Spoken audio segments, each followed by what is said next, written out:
Kami dari kelompok 3 Fakultas Ilmu Sosial Universitas Negeri Medan. Di sini kami ingin menjelaskan situs Candi Padang Lawas di Sumatera Utara. Baik, sebelum kami menjelaskan dalam materi pelajaran ini tentang situs Candi Padang Lawas, terlebih dahulu kami memperkenalkan diri. Perkenalkan, nama saya Situs Simbolon. Perkenalkan, nama saya Putri Harumadibah. Perkenalkan, nama saya Wulandari Nababan. Saya Muhammad Imam Farizal. Baik, sekian perkenalan dari kami.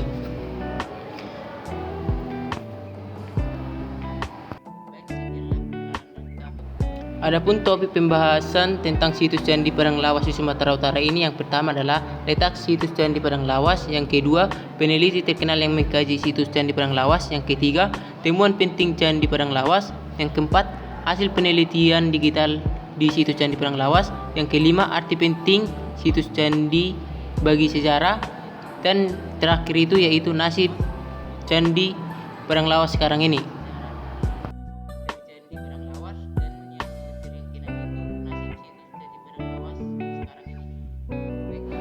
Adapun materi yang pertama yaitu letak situs Candi Padang Lawas. Warisan sejarah berkelas dunia yang tersebar di wilayah Sumatera Utara, sebagian besar kondisinya sudah terancam punah, baik akibat alam, ulah manusia, maupun pemeliharaan. Pada keberadaan warisan sejarah tersebut sangatlah penting karena merupakan bukti otentik sejarah perkembangan kehidupan manusia dari masa ke masa. Maka dengan demikian, perlindungan dan pelestarian terhadap warisan sejarah tersebut perlu dilakukan. Situs Purbakala Padang Lawas mencirikan bangunan Candi Hindu-Buddha. Kawasan ini merupakan kompleks percandian terbesar di Sumatera Utara. Kata candi mengacu pada berbagai macam tempat penyimpanan atau fungsi bangunan, antara lain sebagai tempat ibadah, pusat pengajaran agama, tempat penyimpanan abu jenazah, tempat pemujaan, dan berfungsi sebagai gapura. Gekudes pada tahun 1980 berpendapat bahwa Panai terletak di pantai timur Sumatera, berhadapan dengan Malaka. Atau dengan demikian, banyak sarjana yang menyetujui atau berpendapat bahwa Panai terletak di muara Sungai Berumun, yang dekatnya di Labuhan Balik. Tetapi beberapa di antara berpendapat bahwa Panai berkaitan secara langsung dengan bangunan-bangunan biara yang dikenal dengan Padang Lawas di masa sekarang ini.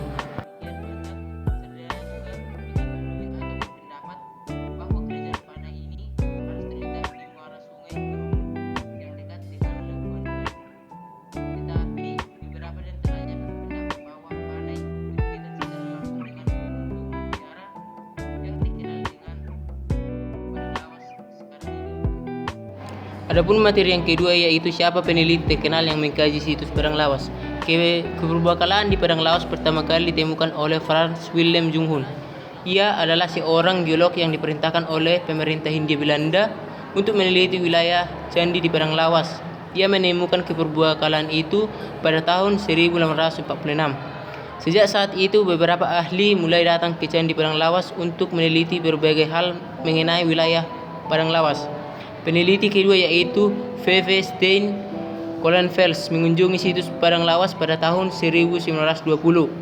Selanjutnya peneliti ketiga dilanjutkan oleh N.J. Rom yang menulis tentang Padang Lawas pada tahun 1923 dalam Inleading to the Hindu Javansky Kans Jilid 2. Ia menyebutkan tinggalan-tinggalan tersebut on Javansky yang artinya tidak mirip dengan Jawa. Adapun peneliti selanjutnya adalah Van Steen Kohlenfels kembali ke situs Candi Padang Lawas pada tahun 1925 dan memberikan sebuah gambaran dari susunan bangunan, situpain, bahal 1, bahal 2, dan bahal 3. Materi selanjutnya akan dilanjut oleh teman saya. Selanjutnya ada temuan penting dari penelitian situs Padang Lawas, yaitu seperti yang kita ketahui bahwa kawasan Padang Lawas dikenal sebagai situs kepurbakalaan atau situs Hindu-Buddha terbesar di Sumatera Utara. Jadi banyak ditemukan situs-situs penting yang bercirikan Hindu-Buddha berupa bangunan candi atau biara. Contohnya itu adalah situs biara Ngasarabus, situs biara Manggelang, situs biara Situpagan, situs Aek Harwaya, situs Tanjung Bangun, situs biara Haloban, situs biara Bara, situs biara Biara Pulo, situs biara Bahal 1, Bahal 2, dan Bahal 3, situs biara Sima Putung, situs biara Logung atau Tadihat 3, situs biara Tadihat 2, situs biara Tadihat 1, situs biara Sangkilon, situs makam keramat Jiret Bertua atau Pangaran Bira. Inilah yang merupakan bukti-bukti peninggalan bangunan pada lokasi Candi Padang Lawas, Sumatera Utara, di mana sudah banyak bangunan yang kurang terurus dan ditumbuhi rerumputan. Lalu selanjutnya adalah hasil penelitian digital situs Candi Padang Lawas. Seiring berkembangnya teknologi dan ilmu pengetahuan, di mana sekarang ini banyak membantu orang-orang untuk mendapatkan informasi seperti informasi digital yang akan menjelaskan beberapa tentang situs Candi Padang Lawas. Adapun hasil penelitian yang dapat dilihat informasinya secara digital ada situs Candi Padang Lawas dapat dilihat melalui sumber Kementerian Kebudayaan. Di samping itu juga hasil digital Candi Padang Lawas dapat dilihat informasinya melalui jurnal-jurnal terdahulu seperti jurnal Unpar.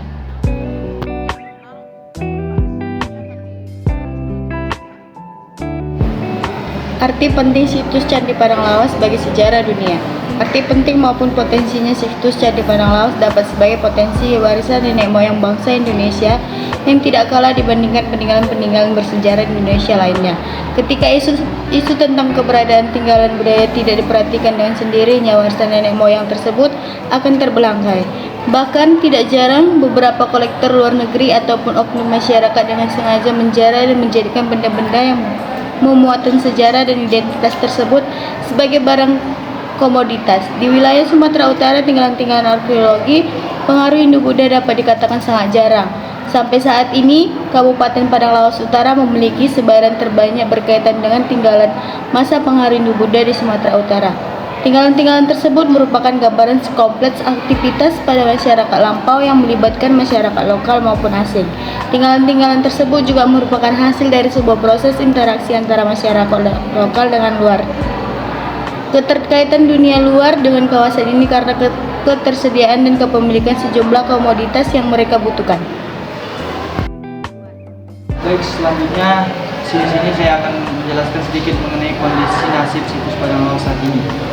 Dari hasil literatur dapat disimpulkan situs Padang Lawas saat ini dilihat dari tingkat arkeologis yang sedikit tersebut Biara Bahal 1, Biara Bahal 2, dan Biara Bahal 3, dan Sima Putung sudah direkonstruksi.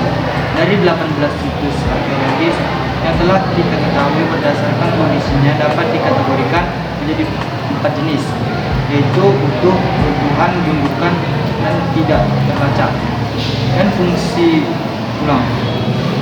Sebuah tinggalan arkeologis di Padang Lawas dapat dikategorikan utuh apabila bangunan dimaksud tidak rusak atau sudah direkonstruksi.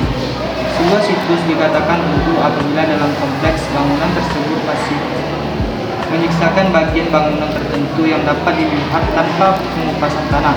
Dilihat dari penyebab kerusakan pada bangunan, dalam hal ini dapat dikategorikan menjadi 2 jenis, yaitu kerusakan yang disebabkan oleh faktor alam dan faktor manusia.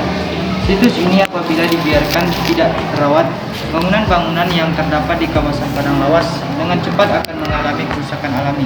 Kerusakan alami yang disebabkan antara lain karena jamur pada batang atau batu, juga lumut dan tanaman kayu yang tumbuh pada tumbuh candi seperti yang terdapat di Biara Sangkilon. Selain kerusakan yang disebabkan oleh faktor alam, kerusakan juga dapat disebabkan oleh manusia. Penggalian liar tersebut selain berdampak pada hilangnya data arkeologi yang terkait dengan Biara Sangkilon juga dapat menyebabkan robohnya bangunan tersebut. Baik, selanjutnya di sini saya akan menjelaskan mengenai pengelolaan situs Padang Lawas. Telah kita ketahui bahwasannya situs Padang Lawas saat ini adalah peninggalan Candi Hindu-Buddha yang saat ini merupakan sebuah cagar budaya Provinsi Sumatera Utara.